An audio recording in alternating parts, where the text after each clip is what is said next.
So I'll introduce the speakers. With us today, Karsten Vollmer.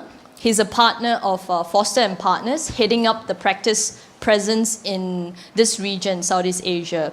So since 2000, he has actually been involved in several very high-profile projects, and of which he will share a few today, some of his case studies. So we'll be talking about architecture from a commercial perspective, from a large-scale level of urban design and also building design, and how that contributes to placemaking. And oftentimes when we talk about placemaking, we think about just maybe community centers or smaller scale community sort of like spaces. So he will be talking about how Foster+Partners approach into placemaking and this exercise. Zee just gave me 15 minutes, so I better hurry. Starting with, our first high-rise project in the world, the Hong Kong and Shanghai Bank in Hong Kong, which has very much become synonymous with Hong Kong itself. It's really become part of the identity of Hong Kong and of Hong Kong as a place. This is something we managed to do on a good number of our projects, really give an identity to an organization, to a community, to a city even. In this case, we've been particularly fortunate. It's become so much part of the identity of Hong Kong that it's actually made it onto the Hong Kong dollar bills and money having a very significant it's very significant in Chinese culture, and therefore, this even further reinforces the identity that we've been provided, or that we provided. On a totally different level, though, this is the entrance space, or the plaza underneath the Hong Kong and Shanghai Bank. So the actual entrance lobby is a level above this public plaza, and this is the way we've envisaged it, making this a public space. On a regular day, you see it like this, a few people going up and down, going into the bank building. However, on weekends, you see this sort of thing happening, which is absolutely phenomenal, and we are flabbergasted and really chuffed, and it shows what some spaces can do. People really embrace our buildings, and the way they embrace it is immensely gratifying. Very lively. People bring their own furniture. They bring, sofas, coffee tables, bookshelves. They also do a bit of tenting there. So what this made us think is that this space must have a very unique kind of quality that really people embrace. And part of that, we believe, has got to do with the fact that it's very shaded. Hong Kong being, a relatively hot and humid climate, yet you do allow a bit of cross-ventilation. You do curb it to a certain extent, but you do allow cross-ventilation through the space, and that's why it's become so incredibly popular. And that's something that's really informed our work in later years as well. In a different part of the world, we came up with this particular building, and the form and shape have come about as the result of a form-finding process. It's a very distinctive building, which again has managed to give the City of London an identity, or added to the identity of the City of London. Everyone who sees this building immediately knows it's in London, in the City of London. But the form and shape has also come about, and this is only part of the story, but it's the part worth telling in the context of this particular series of talks, because we had to argue with the authorities about whether to have another high-rise building in the City of London at the time. This is the late 90s. A lot of people were opposed to that. One of the things that we argued with were giving London additional public space, giving something back to the City of London. And once the building was completed, it really has become a very, very popular spot within London, with Londoners, also with visitors.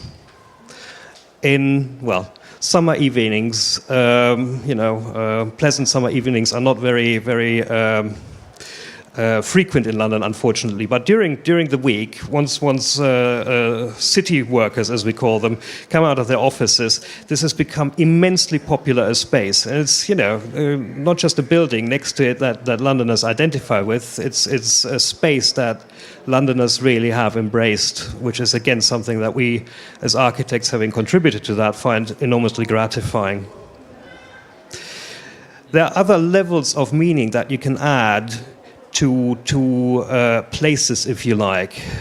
People have a deep-rooted desire to link with the past, and this year I find immensely charming and moving. During the excavations that preceded the construction on site for Swiss Re, archaeologists found the remains of a teenage girl who lived during Roman times between 300 and 400 AD. They exhumed her body, put it into the Museum of London for a certain amount of time, and then reburied her once the building here in the back was complete.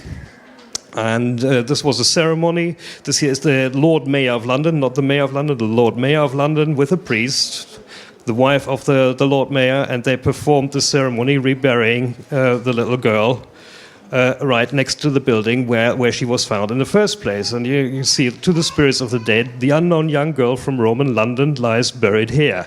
Now, this particular girl would not have spoken English. She would only have understood Latin, and we've got the same inscription there in Latin as well.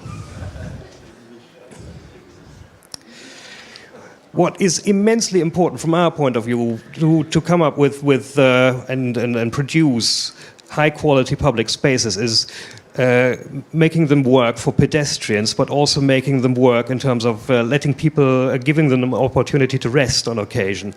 And stairs and seating places are immensely important. This here is our master plan for more London. You see the Tower Bridge in the background here London City Hall. And let them have a view and a rest. Plus, obviously, give them space to walk. And then a connection to elements is something that really works with humans. It's almost primal, if you like. This little chap here can't touch, unfortunately. His mother doesn't let him, but some people may, and some people dive right in. So connection to the elements, but also the connection to nature is something that really adds to a place tremendously if you get it right. This here being obviously UTP, University Technology Petronas. And the design is really based on very simple principles. You give people shelter from the torrential tropical rain, number one. You give them shelter from direct sunlight, still maintaining a certain amount of light that filters through. And then connect to nature. That's really, in essence, the idea behind the scheme for UTP. Give them space, again, to rest, to meet people on a casual basis, let them do their homework, let them flirt, and let them, meet, impromptu. Let them have a conversation. There's pedestrian movement areas for that. Seating, which is kind of integrated.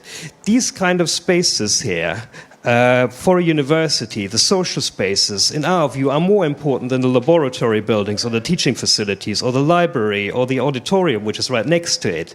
This is actually where we believe innovation takes place, where people actually meet, where cross-fertilization between different disciplines actually takes place. And this is not just valid for a university like this one, it's also valid for office buildings, bank organizations. We've got these social spaces also integrated into HSBC or into Commerzbank, which is a model you can see right down there. It's immensely important from our point of view, and is really what is adding value to whatever people are doing here. Just to reinforce the point. Another image, go on.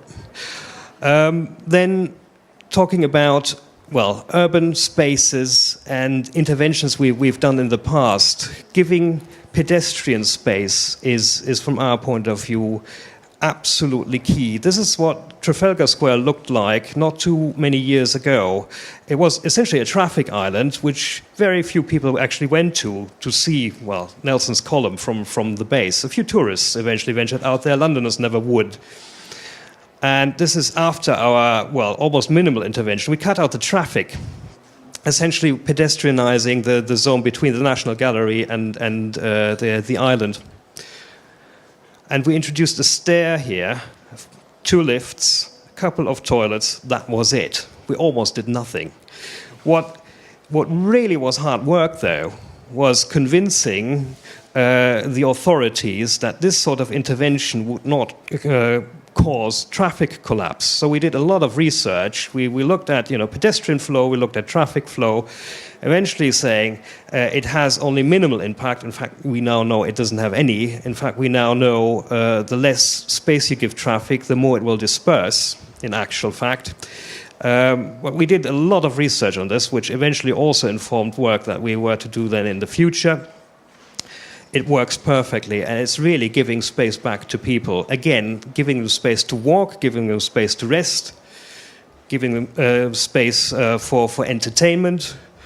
It really lifts the spirit, and it is a very well-working space, public space in London, and is part of London's identity now more than it's ever been. Moving to another part of the world, this is Abu Dhabi, the first zero-carbon, zero-waste city in the world. That's the plan anyway, the great ambition, the vision. What we've completed this far is what you see here, the core, if you like, the university, the Mazda Institute, which focuses on research into sustainable strategies and technologies. And for us, a university, and the same actually goes for Petronas University, a university is a catalyst for economic growth. And that's why we arrange around the university technology parks and a special economic zone to facilitate startups, which then feed into the wider economy. So that's very important and a key kind of concept behind Mazda. But then Mazda as a city is very much derived from the walled city, other human settlements in the region. Shibam in Yemen being an example, and looking at street configurations, orientation, proportion of streets and public space, and they're very much designed in such a way that the building mass and orientation generates self-shading, comes up with cool spaces, and we've done a lot of research into that, and it's not just the density and leaving very little light that actually comes through, which in that part of the world is already enough. It's also about, well, looking at different surfaces, looking at materials and how they retain or disperse heat. And that probably fills several lectures, actually. But it's about generating comfort, a comfortable microclimate for people to walk in outside. That's absolutely essential.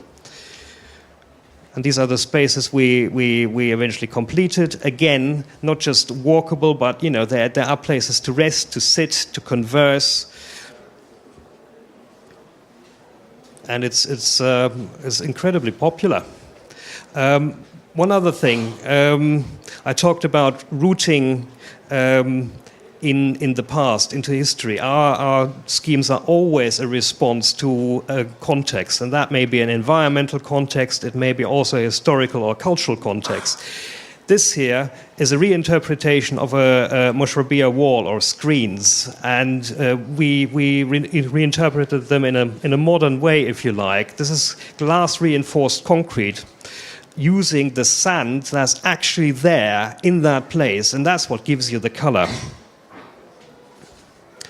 Other spaces, West Kowloon Cultural District, master plan that we've won 3 times, last time in 2011. Again, looking at climate, looking at comfort of people, looking at cultural references, which, in some instances achieved that already. And looking at, well, streetscape in modern Hong Kong, analyzing that, taking all of that together, traffic, disengaging pedestrians from traffic, yet getting people to access it very quickly is very important to us in order to make it comfortable. This here causes a lot of discomfort. And putting it all together as part and parcel of the master plan. and then getting the authorities to accept a public park as an amenity, which is very, very difficult in Hong Kong because this could also be seen as prime development land. Views, very important to a place and giving an identity or referencing the public space to an already existing identity. Swinging back to Southeast Asia, to Singapore, this is our scheme for South Beach. This here's the Raffles Hotel. This here is Memorial Square. It's all about Singapore and the Garden City, but this very expressive roof structure is the result of a form-finding process that has got the comfort of human beings, of pedestrians in mind.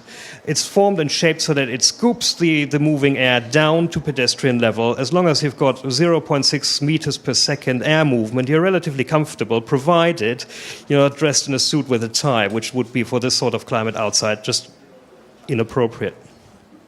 And these are the kind of spaces we envisage. Again, it's about keeping the rain out, sheltering people from direct light and from the tropical torrential rain, and moving air, facilitating air movement, making them comfortable spaces for people to walk in. And then, in some instances, referencing the spaces back to historical structures. Now, these are not 1,600 years old. They're maybe 100 years old or a bit more. But still, it responds to the deep-rooted human desire and need to have a reference to the past. And then these two old, given a new lease of life with the new together, that's what we as architects find very rewarding when it works. And that's it from me.